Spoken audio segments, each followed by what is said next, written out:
Good morning Martin Luther কলেজের প্রিয় শিক্ষার্থীরা, আশা করি সবাই ভালো আছো, সবাই সুস্থ আছো। তো আমি তোমাদের অধ্যায় 2 অর্থাৎ কমিউনিকেশন সিস্টেম ও নেটওয়ার্কিং এর যে সৃজনশীল কোশ্চেন ছিল সেগুলো নিয়ে আলোচনা করতেছিলাম। তো আমরা বিভিন্ন বোর্ডের কোশ্চেন নিয়ে আলোচনা করতেছিলাম। তো আজকেও আমি তোমাদের সৃজনশীল কোশ্চেন নিয়ে আলোচনা করব। তো এখানে একটা উদ্দীপক আছে, আগে আমি একটা উদ্দীপক একটু বলতেছি, তোমরা খুব মনোযোগ সহকারে দেখবে, বা যদি কেউ টেস্ট পেপার বা কোনো বইতে দেখবে এখানে আছে চট্টগ্রাম বোর্ড 2017, তার যে সেখান থেকে 2 নম্বর যে প্রশ্ন অর্থাৎ অধ্যায় 2 এর যে প্রশ্ন আছে সেই প্রশ্নটাই। তো উদ্দীপকে আছে, টেলিভিশনে বিশ্বকাপ ফুটবল খেলা দেখতে রাহাত তার বন্ধুর বাড়িতে যায়। খেলা শেষে ফেরার পথে সে দেখলো রাস্তায় একটি ট্রাক অ্যাক্সিডেন্ট করেছে। ট্রাকের সামনে একজন পুলিশ অফিসার দাঁড়িয়ে মোবাইল সদৃশ একটি ডিভাইস ব্যবহার করে থেমে থেমে কথা বলছিলেন। এমন সময় রাহাতের বন্ধু রেজা মোবাইল ফোনে জানতে চাইল খেলায় কোন দেশ জিতেছে। রাহাত উত্তর দিল জার্মানি। তো এখানে দেখা যাচ্ছে কয়েকটা ডিভাইসের উল্লেখ আছে।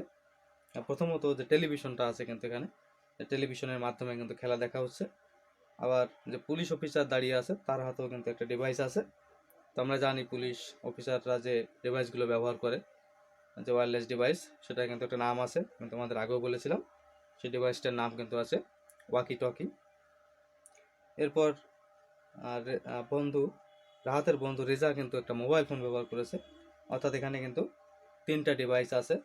3টা ডিভাইসের কিন্তু বৈশিষ্ট্য আলাদা, একটা আছে টেলিভিশন, একটা আছে ওয়াকি টকি এবং একটা আছে মোবাইল ফোন। উদ্দীপকে মূলত এই বিষয়গুলোই আছে। তো আমাদের যে জ্ঞানমূলক প্রশ্নটা আছে ক নম্বরে,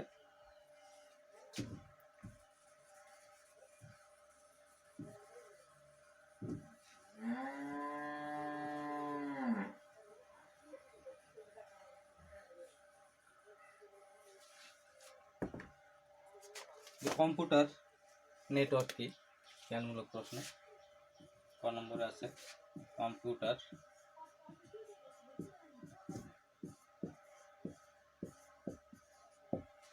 নেটওয়ার্ক কি।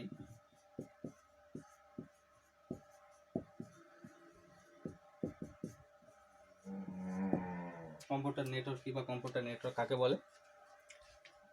তো এটা আমরা আগে আলোচনা করেছিলাম যখন আমরা চ্যাপ্টার পড়িয়েছিলাম। তো কম্পিউটার নেটওয়ার্ক হচ্ছে যে একটি কম্পিউটারের সাথে এক বা একাধিক কম্পিউটার সংযুক্ত করে যদি তাদের মধ্যে ডেটার আদান প্রদান করা হয়, তাহলে সেই বিষয়টাই হচ্ছে কম্পিউটার নেটওয়ার্কিং। অর্থাৎ অনেকগুলো কম্পিউটার যুক্ত থাকবে এবং তাদের মধ্যে কিন্তু তথ্যের আদান প্রদান হবে, ডেটার আদান প্রদান হবে, তখন সেটা হবে কম্পিউটার নেটওয়ার্ক। এরপর খ নম্বরে যে অনুধাবনমূলক যে প্রশ্নটা আছে সেখানে আছে ডেটার চলাচলের দ্রুততম মাধ্যমটির বর্ণনা দাও। যে ডেটা চলাচলের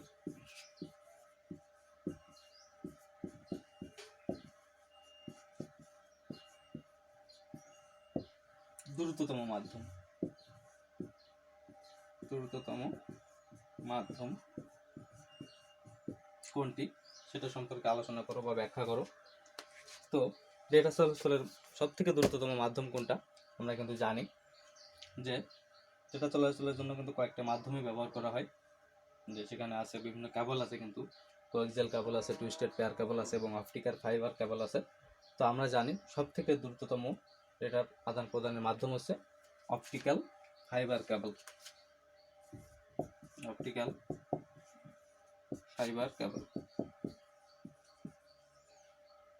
অপটিক্যাল ফাইবার হচ্ছে সব থেকে দ্রুততম ডেটা আদান প্রদানের মাধ্যম, কারণ হচ্ছে এর মধ্য দিয়ে কিন্তু আলোক সিগন্যাল ট্রান্সমিট হয় এবং এটা কিন্তু সম্পূর্ণ গ্লাস বা উন্নত মানের যে প্লাস্টিক এটা দ্বারা তৈরি।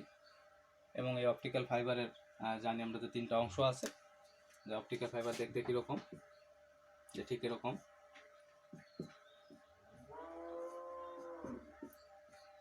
এবং তার মাঝে যে অংশটা আছে এটাকে বলা হয় কিন্তু কোর। এটা কিন্তু গ্লাসের তৈরি বা উন্নত মানের প্লাস্টিক দ্বারা তৈরি। তার উপরে কিন্তু আছে ক্লাডিং।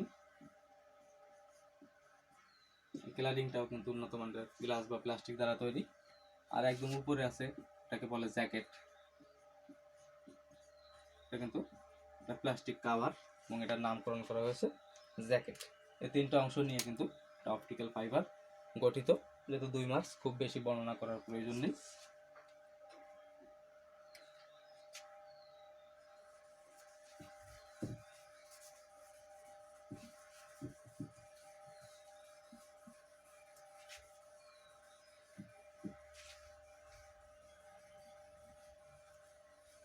তো এরপর আমাদের যে গ নম্বর প্রয়োগমূলক যে প্রশ্ন আছে, প্রয়োগের প্রশ্ন, সেখানে আমাদের আছে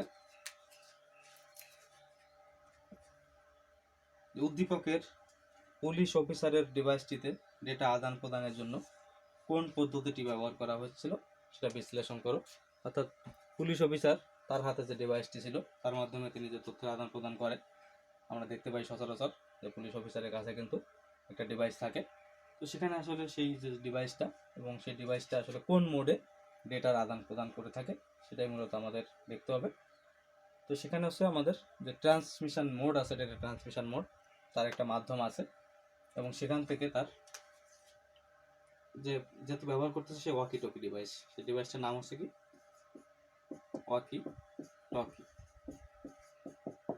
তো সেই ওয়াকি টকি ডিভাইসটা কিন্তু হচ্ছে হাফ ডুপ্লেক্স মোড। আমরা জানি যে ওয়াকি টকি হচ্ছে একটা হাফ ডুপ্লেক্স। এরপর আমাদের ওয়াইফাই ডিভাইস, এটাও কিন্তু হাফ ডুপ্লেক্স মোডে কাজ করে, এমসিকিউতে অনেক সময় আসতে পারে। তো হাফ ডুপ্লেক্স মোডটা হচ্ছে কি, যে যদি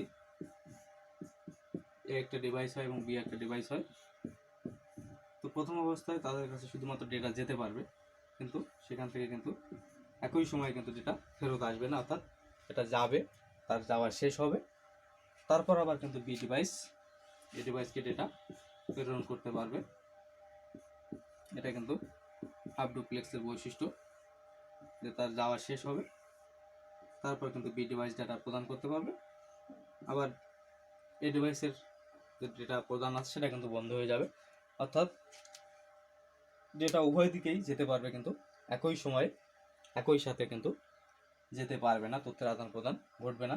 সেটা হচ্ছে কিন্তু হাফ ডুপ্লেক্স মোড। তো গ নম্বরে মূলত এই হাফ ডুপ্লেক্স মোডের কথাই উল্লেখ করেছে। এরপর ঘ নম্বরে আমাদের যে উচ্চতর দক্ষতার যে প্রশ্নটা আছে,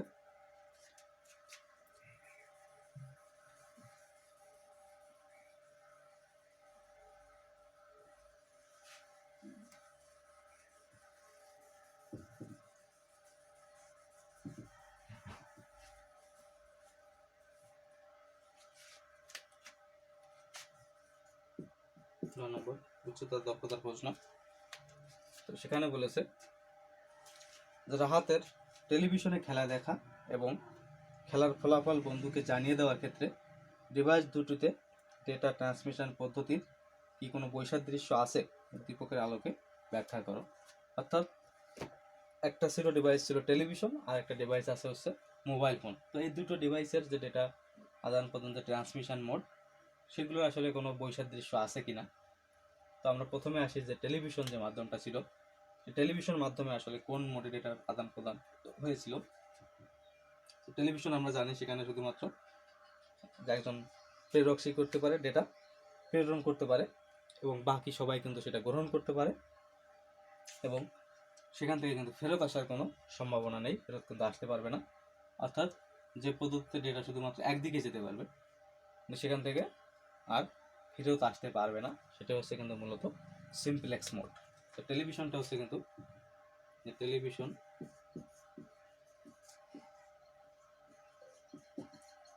হচ্ছে সিমপ্লেক্স মোড। সিমপ্লেক্স যে মোড আছে সেটাই কিন্তু টেলিভিশন। অর্থাৎ এর থেকে শুধুমাত্র ডেটা বি এর দিকে যেতে পারবে, সেখান থেকে কিন্তু ফেরত আসতে পারবে না। যে আমরা দেখতে পাই যে রেডিও, টেলিভিশন, এগুলো কিন্তু শুধুমাত্র একদিকেই ডেটা যায়।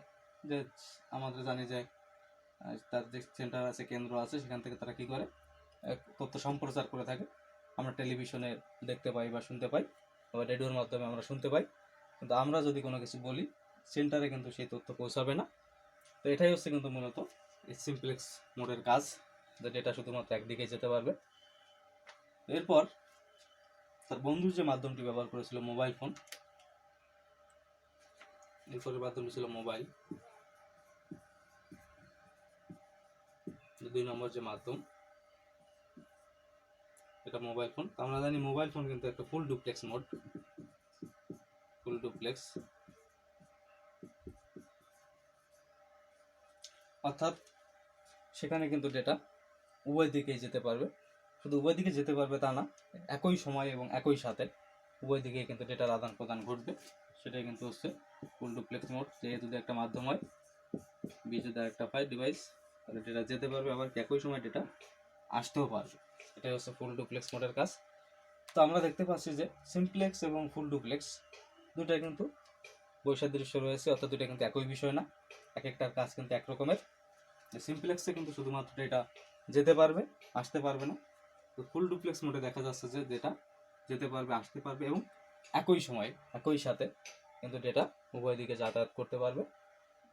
তো এটা ছিল উচ্চতর দক্ষতার প্রশ্ন।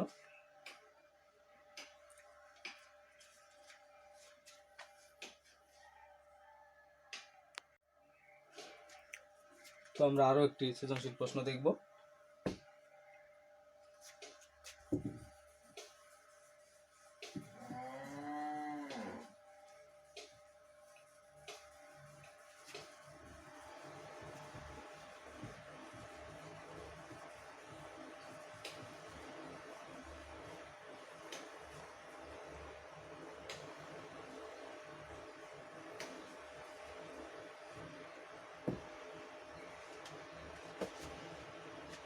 তো প্রথমে একটা উদ্দীপক আছে, উদ্দীপকটা আমরা একটু দেখব।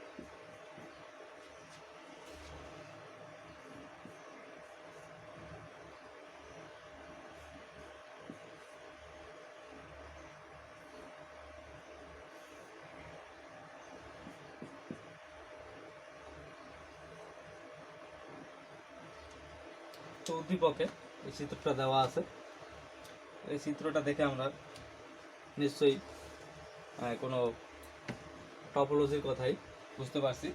আমরা কিন্তু বিভিন্ন প্রকার টপোলজি সম্পর্কে জেনে আসছিলাম, তো তার সাথে কিন্তু এটা মিলে যাচ্ছে। তো আমরা দেখবো এখানে আসলে কী ধরনের টপোলজি আছে। তো আমরা জানি এরকমের একটা টপোলজি কিন্তু আমরা পড়ে আসছি, বৃত্তাকার, সার্কেল আকারে ছিল, চক্র আকারে টপোলজি কিন্তু আমরা পড়ে আসছি। আবার দেখা যাচ্ছে একটা ডিভাইসের সাথে অনেকগুলো কম্পিউটার কিন্তু যুক্ত থাকে, এরকমের একটা টপোলজিও কিন্তু আমরা পড়ে আসছিলাম। তো দেখা যাচ্ছে এখানে কিন্তু একটা রিং টপোলজি আছে, আবার এখানে কিন্তু একটা স্টার টপোলজি আছে। এখানে স্টার টপোলজিতে আমরা জানি আরও কম্পিউটার থাকে, তো এখানে দুটা কম্পিউটার, এখানে একটা কম্পিউটার আছে। অর্থাৎ দেখা যাচ্ছে যে এটা হচ্ছে কিন্তু একটা হাইব্রিড টপোলজি, যেখানে আছে রিং টপোলজি, এখানে আবার আছে স্টার টপোলজি। অর্থাৎ একাধিক টপোলজির মিশ্রণ যখন থাকবে তখন সেটা কিন্তু হয়ে যাবে হাইব্রিড টপোলজি। তো উদ্দীপকে আসলে সে হাইব্রিড টপোলজি সম্পর্কেই উল্লেখ আছে। তাহলে এখান থেকে যে জ্ঞানমূলক প্রশ্নটা আছে সেটা আমরা একটু দেখি। যে আছে মডেম কি, এটা নিয়ে আমি অনেক আলোচনা করেছি। মডেম মডেম কি, মডেম সম্পর্কে আমরা জানি ইলেকট্রনিক একটা ডিভাইস হচ্ছে মডেম, যার দুটাই থাকে, অংশ থাকে, যেটা হচ্ছে মডুলেটর এবং আরেকটা হচ্ছে ডিমডুলেটর। অর্থাৎ মডুলেটর অংশটা কি করে, যে ডিজিটাল সিগন্যালকে অ্যানালগ সিগন্যালে রূপান্তর করে। আবার ডিমডুলেটর কি করে, সেই অ্যানালগ সিগন্যালকে আবার ডিজিটাল সিগন্যালে রূপান্তর করে। আমরা জানি যে ইন্টারনেট সংযোগ, ব্রডব্যান্ড কানেকশান আছে, ব্রডব্যান্ড ওয়াইম্যাক্সের যে কানেকশানটা আছে, তার জন্য কিন্তু আমরা মডেম ব্যবহার করে থাকি। তো মডেমের ডেফিনেশনটা দিলেই হবে, যাতে 1 মার্কস, বেশি লেখার প্রয়োজন নেই। এরপর খ নম্বর আছে অ্যাসিনক্রোনাস। খ নম্বর আছে অ্যাসিনক্রোনাস।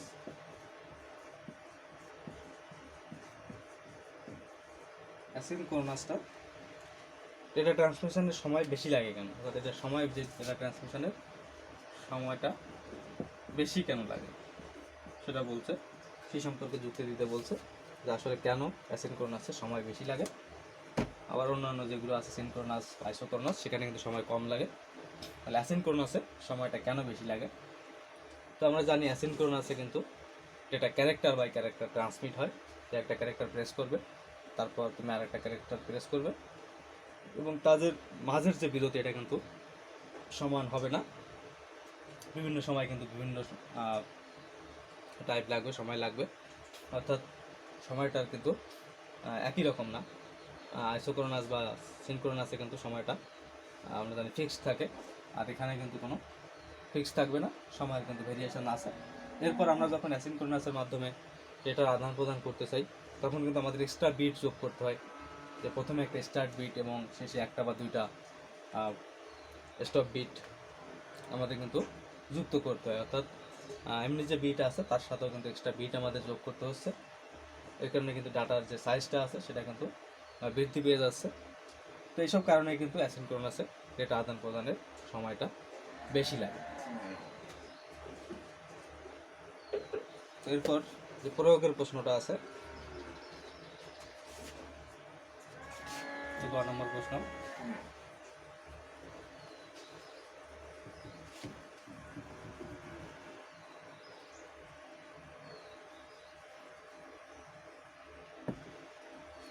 নম্বরে বলছে উদ্দীপকের ই ডিভাইসটা, এই যে ডিভাইসটা আছে এই ডিভাইসটা যদি নষ্ট হয়ে যায় তাহলে ডেটা আদান প্রদানের ক্ষেত্রে কী ধরনের সমস্যা সৃষ্টি হবে সেই সম্পর্কে বলছে। অর্থাৎ এখানে যে ডিভাইস আমরা জানি যে এখানে কিন্তু একটা হাব বা সুইচ স্থাপন করা আছে, তার সাথে কম্পিউটারগুলো যুক্ত করা আছে। অথবা যদি আমরা রিং টপোলজির কথা চিন্তা করি, যে সেখানে যদি কম্পিউটার থাকে তাহলে কী ধরনের সমস্যা হতে পারে। প্রথমত রিং টপোলজিতে যদি তার কোনো একটা কম্পিউটার নষ্ট হয়ে যায় তাহলে আমরা জানি যে পুরো সংযোগ কিন্তু বিচ্ছিন্ন হয়ে যাবে। আমরা জানি যে রিং টপোলজি কিন্তু একমুখী, যেখান থেকে ডাটা প্রথমে এখানে আসবে তারপর এখানে আসবে, এভাবে কিন্তু যেখানে কিন্তু নির্দিষ্ট কোনো সার্ভার নেই, আলাদা করে অনেক টপোলজিতে নির্দিষ্ট সার্ভার থাকে, তো রিং টপোলজিতে আলাদা করে কিন্তু কোনো সার্ভার নেই। সেক্ষেত্রে প্রত্যেকটা কম্পিউটার কিন্তু সার্ভার হিসেবে কাজ করে। সেক্ষেত্রে যদি কোনো একটা কম্পিউটার বা কোনো একটা কেবল যদি নষ্ট হয়ে যায় তাহলে কিন্তু রিং টপোলজি পুরোটাই অচল হয়ে পড়বে। তাহলে বোঝা যাচ্ছে যে এখানে এই ডিভাইসটা যাই থাকুক না কেন, যদি এটা কোনো কারণে নষ্ট হয় তাহলে প্রথমত রিং টপোলজির মধ্যে কিন্তু সংযোগটা একদম বিচ্ছিন্ন হয়ে যাবে, এখানে কিন্তু কোনো সংযোগ থাকবে না, ডেটার আদান প্রদান হবে না।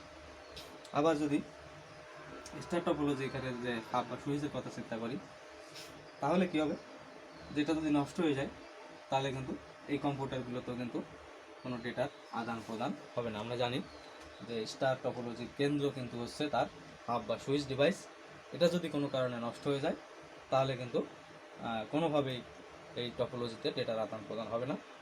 তাহলে দেখা যাচ্ছে যে হাইব্রিড টপোলজিতে এই ই ডিভাইসটা কিন্তু এখানে মূল ডিভাইস আছে, ই ডিভাইসটা যদি কোনো কারণে নষ্ট হয়ে যায় তাহলে পুরো যে হাইব্রিড যে টপোলজিটা আছে হাইব্রিড টপোলজিটাই কিন্তু নষ্ট হয়ে যাবে, এখানে কিন্তু ডেটার কোনো প্রকার আদান প্রদান আর হবে না, নেটওয়ার্কটা কী হবে, বন্ধ হয়ে যাবে, সংযোগটা বিচ্ছিন্ন হয়ে যাবে। এটা হচ্ছে প্রয়োগের প্রশ্ন 5 নম্বরে। এরপর 6 নম্বরে যেটা বলছে,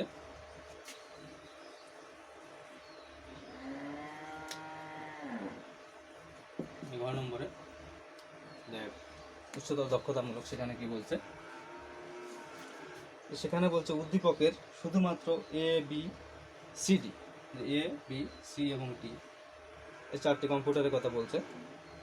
এই 4টি ডিভাইসের মধ্যে কী ব্যবস্থা গ্রহণ করলে ডেটা চলাচলের গতি সবচেয়ে বেশি হবে সেটা বিশ্লেষণ করো। অর্থাৎ আমরা জানি যে কোন টপোলজিতে সবথেকে বেশি দ্রুত ডেটার আদান প্রদান হয়ে থাকে, তাহলে কোন ব্যবস্থাটা নিলে আমরা এই ডিভাইসগুলোর মধ্যে, এই কম্পিউটারগুলোর মধ্যে ডেটার আদান প্রদান খুব দ্রুত ঘটাতে পারবো, কোন উপায়। আমরা জানি একটা টপোলজি আছে, যেহেতু আমাদের এগুলো দরকার নেই, বাকিগুলো আমরা একটু মুছে ফেলতেছি। সেখানে যেহেতু আমাদের এ বি এবং সি ডি এই ডিভাইসগুলোর কথাই বলছে, তাহলে এখানে আমরা কী ব্যবস্থাটা নিতে পারি। এর সাথে ডি এর যদি আমি যুক্ত করে দিই, এবার বি এর সাথে ডি যদি যুক্ত করে দিই, এর সাথে সি এর যদি যুক্ত করে দিই, তো এই ধরনের কোনো টপোলজি একটু যদি সুন্দর করে আমরা রাখতে চাই, বিটাকে এখানে আঁকলাম, এটাকে এখানে আঁকলাম, সিটাকে এখানে আঁকলাম, টিটাকে এখানে আঁকলাম, তাহলে আমাদের কীভাবে আছে, এ আছে, বি আছে, সি আছে, ডি আছে। তো এখন আমরা কিন্তু খুব সহজে বুঝতে পারতেছি এটা কিন্তু মেশ টপোলজি হয়ে গেছে। আমরা জানি মেশ টপোলজি ব্যবস্থা যদি গ্রহণ করা হয় এ বি এবং সিডি এর মাঝে মেশ টপোলজি, তাহলে কিন্তু ডেটার আদান প্রদান খুব দ্রুত ঘটবে। কারণ হচ্ছে মেশ টপোলজিতে কিন্তু কেন্দ্রীয় কোনো সার্ভার প্রয়োজন হচ্ছে না, এবং এখানে যদি কোনো একটা কম্পিউটার নষ্ট হয়ে যায় মেশ টপোলজিতে, তাহলে কিন্তু বাকি কম্পিউটারগুলোর মধ্যে নেটওয়ার্ক সংযোগ থাকবে। এমনকি কোনো একটা কেবলও যদি নষ্ট হয়ে যায়, যে কেবলটা কোনো কারণে নষ্ট হয়ে গেল, তাও কিন্তু কম্পিউটারগুলোর মধ্যে ডেটার আদান প্রদান চলতে থাকবে। এবং সরাসরি সংযোগ থাকায় প্রত্যেকটা কম্পিউটারের সাথে প্রত্যেকটা কম্পিউটারের সরাসরি সংযোগ থাকায় মেশ টপোলজিতে ডেটার আদান প্রদান কিন্তু সব থেকে দ্রুত হবে। এবং এখানে কিন্তু ট্রাফিকও কিন্তু নেই, যদি সরাসরি সংযোগ আছে এখানে কিন্তু কোনো ট্রাফিকও থাকবে না। তো এই কারণে এই ব্যবস্থাটা যদি আমরা গ্রহণ করি, মেশ টপোলজি তৈরি হবে, এবং এই মেশ টপোলজিতে কিন্তু সব থেকে দ্রুত ডেটার আদান প্রদান ঘটবে। তো প্রিয় শিক্ষার্থীরা, আমি সৃজনশীল কোশ্চেন নিয়ে আলোচনা করলাম। তো আশা করি তোমরা সৃজনশীল কোশ্চেনগুলো বুঝতে পেরেছো। আর সব থেকে বড় বিষয় হচ্ছে তোমরা আগে অধ্যায়টা যে আমি ক্লাস নিয়েছিলাম এটা দেখবে। অধ্যায়টা যদি তোমরা পুরোটা দেখো আগে, তাহলে এই কোশ্চেনগুলো তোমরা খুব ভালোভাবে বুঝতে পারবে, বা তোমরা নিজেরাও যে কোনো এই সৃজনশীল প্রশ্ন সলভ করতে পারবে। তো তোমরা এই কোশ্চেন দুটো একটু নোট করেও নিবে, এবং আমি যেগুলো বিষয় নিয়ে আলোচনা করলাম সেগুলো ভালোভাবে দেখবে। তো সবাই ভালো থাকবে, সুস্থ থাকবে।